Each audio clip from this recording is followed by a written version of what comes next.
비록 손흥민의 이 슈팅이 골대를 맞긴 했지만 들어가서도 전혀 이상하지 않았어요. 그러니까 결국 이렇게 토트넘의 공격 작업이 수월하게 풀린 이유는 안녕하세요. 축구 보는 기자 축복입니다. 지난번에 토트넘과 풀럼의 경기에서 나온 득점 장면을 다뤘었는데요. 이때 우측에서 로메로의 패스 선택 능력에 대해서만 다뤘었지만 사실 그보다 더 중요했던 능력은 따로 있었어요. 이전 경기를 리뷰해서 토트넘의 공격이 답답하게 전개되는 이유 중 하나는 우측 센터백인 산체스가 전개에 어떠한 도움도 주지 못하기 때문이라고 말씀을 드렸었죠. 그걸 조금 더 세부적으로 보자면 이렇습니다. 토트넘은 공격 대형을 만들 때 이렇게 3-2-5 형태를 만드는데요. 여기에서 문제가 될 수 있는 건 바로 이 지역들이에요. 딱 봐도 공간이 조금 휑하게 비어 있죠. 윙백들은 높게 올라가면서 사이드 공격을 담당해야 하니까 일단 얘네가 여기를 잡아주긴 힘듭니다. 설령 내려온다고 해도 공격 상황에서 전방 숫자 하나가 줄어드는 게 그리 바람직하지도 않을 뿐더러 얘네한테 붙어있던 상대 수비도 같이 내려오겠죠. 그러니까 별로 의미가 없게 되었는데 그렇다고 중미가 벌려서 맡겨 하자니 중앙에 2명밖에 없기 때문에 이것도 상당히 힘든 상황입니다.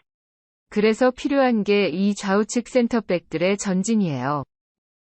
후방에 있기 때문에 가장 압박을 덜 받는 이 선수들이 이렇게 올라와서 맡아주는 게 제일 자연스럽거든요.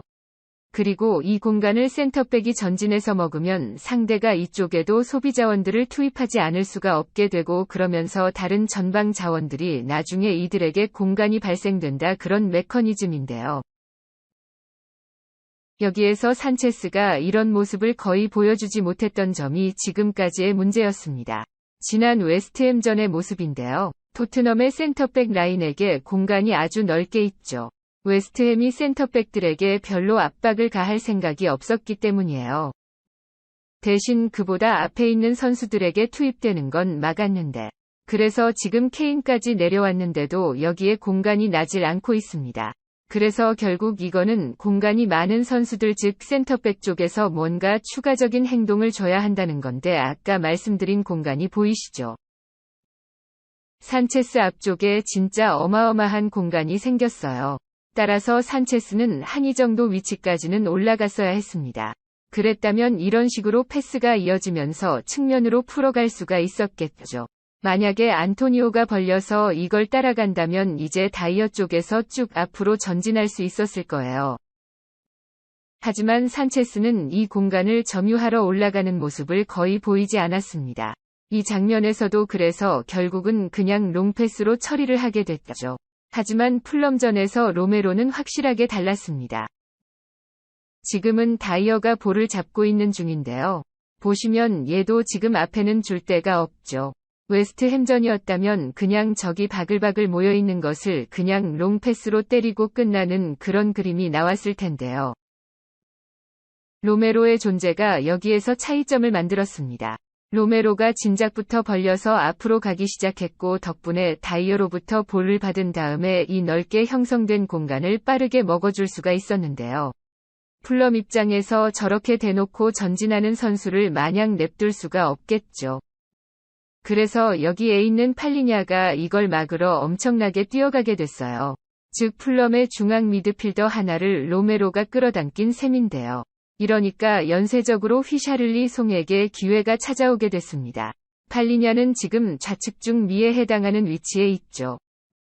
애가 로메로한테 붙으면서 휘샤리송은 그 뒤에 있던 최반호가 1대1로 잡아줄 수밖에 없게 됐어요.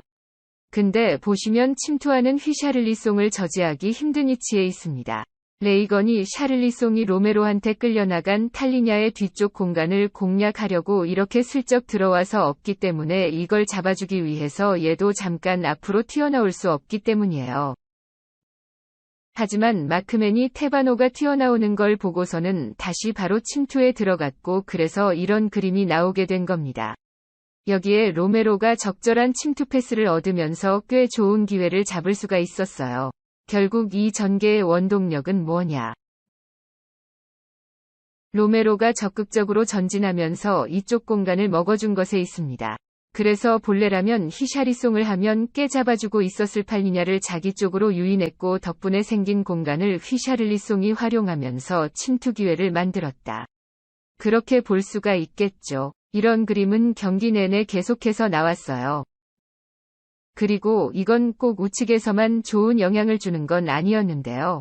보시면 로메로가 전진해서 잡으니까 이번엔 케바노가 보들어왔습니다. 아까 장면에서는 휘샤를르 손을 잡고 있던 선수죠. 대신에 이번엔 우측 윙어인 코르도바가 내려와서 아까처럼 백 형태를 취해주고 있어요. 아무튼 이번엔 중미들이 중앙을 확실하게 잡아주고 있기 때문에 앞컷처럼 풀어가는 것은 힘든 그림인데요. 하지만 그래도 이 로메로의 전진이 여전히 공격적으론 도움이 되는 게 첫째로 풀럼 수비진을 한 차례 이쪽 사이드에 몰아넣을 수 있게 됐던 겁니다. 이건 즉 반대편에 선 공간이 나오게 된다는 뜻이겠죠. 둘째로 지금 중미들이 손흥민과 시샤리송을 잡느라 밑으로 쭉 빠지고 있죠.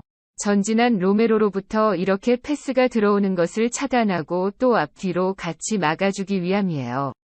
안 그러면 아까처럼 침투 움직임에 그대로 당할 수가 있거든요.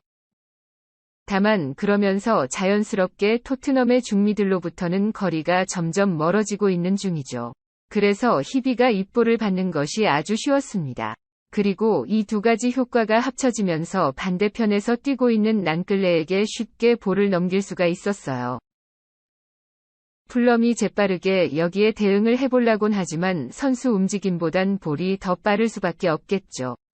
패스 능력이 상당히 좋은 남블레에게 이만한 공간과 여유를 제공했다는 것 자체가 토트넘에겐 하나의 기회라고 할 수가 있었는데요. 특히 방금까지는 토트넘 기준 우측에서 볼을 잡고 있다가 급작스럽게 방향이 전환된 상황이기 때문에 풀럼이 이렇게 5명의 수비수를 배치하더라도 여기에 완벽하게 대응하기가 쉽지 않았습니다. 여기에 서울 앙글라의 패스를 받은 케인이 그대로 뒤를 돌면서 침투를 하고 있는 손흥민을 확인을 했고 즉각적으로 침투 패스를 넣어주면서 아주 위협적인 기회를 잡을 수가 있었죠. 비록 손흥민의 이 슈팅이 골대를 맞긴 했지만 들어가서도 전혀 이상하지 않았어요. 그러니까 결국 이렇게 토트넘의 공격 작업이 수월하게 풀린 이유는 이렇게 양측 센터백이 측면 뒤쪽 공간을 전진해서 먹어줄 수가 있게 됐기 때문입니다. 일시적인 모습이긴 하지만 지금 모습만 보면 거의 1-4-5 그러니까 다이어 하나만 빼놓고 죄다 공격 작업에 투입된 거나 마찬가지인 그림이죠. 공격에 참여하는 숫자가 많다. 즉 상대의 수비를 분산시키는 숫자가 많다. 공격진에게 오는 기회가 많아지는 것은 이 간단하면서도 당연한 논리에 의한 현상이라고 할 수가 있겠습니다. 이상으로 오늘의 영상을 마치도록 하겠습니다. 시청해 주셔서 감사합니다.